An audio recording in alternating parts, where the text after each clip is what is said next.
Punch-Out!, a game that only has 4 games, yet has been around for 25 years. It has a wide cast of unique characters, even if most are based on stereotypes, and a bit racist at the beginning.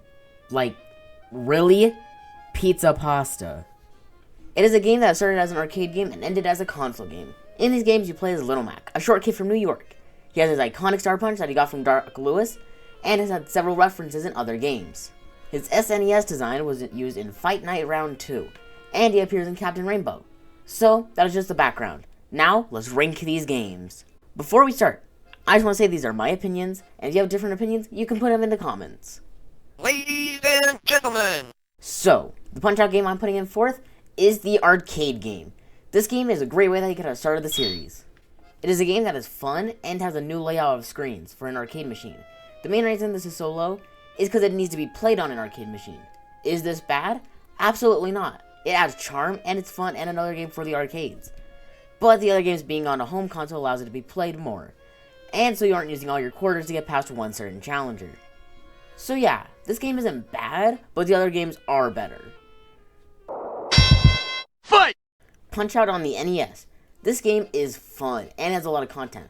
Like, look at this roster. This game has 16 different and unique fighters compared to the others. It also introduced memorable characters. Well, character.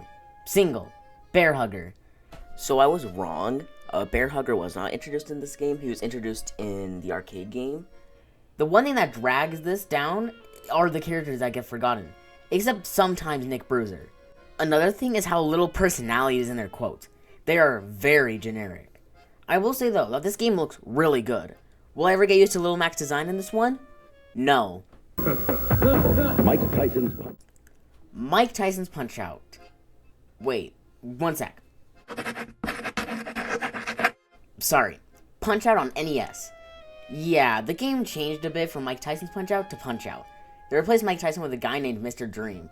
Where, I mean, it's the same game, and they only replaced the sprites. But now, this game is really fun, and this game is revolutionary. It created a new way to play games, and they pushed the limits of the NES to make this game. This game is a very well-known NES game, and probably more popular than its predecessor. This game has a lot of charm, and it created characters that are still known today. Are there battle quotes something you want to see nowadays? Yeah. This game is still fun and has a challenge that is still difficult to this day. Probably my favorite NES game. Now, finally, we have... Actually, let's talk about the spin-off game, before we say number 1. Now, what is the spin-off? Well, it's called Arm Wrestling. Yeah, it's a very creative name.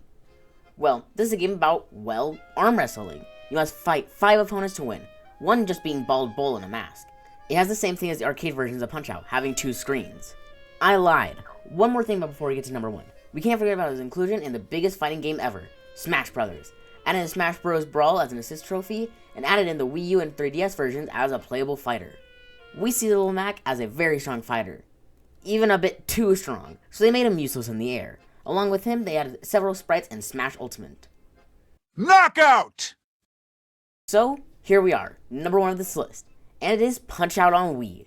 This is the newest game in the series, and it's an amazing game. It has all the very popular characters, and Disco Kid.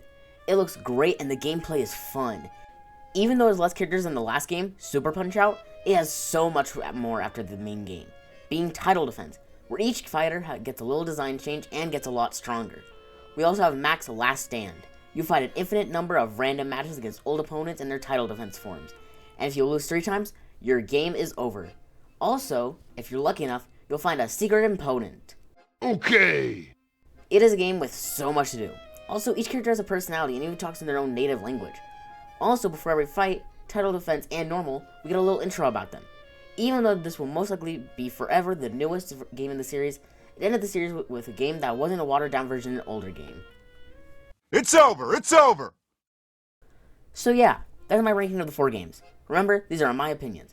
Personally, I would love it if we got a new Punch-Out game, since this series has so much potential. Is the Wii game a great ending for the series? I'd say yes. It ran its course, and it didn't try to get every penny out of the series. So yeah, if you want to say your ranking in the comments, go ahead. Thank you for watching this full video. If you could please like and subscribe, it would be so helpful for the channel.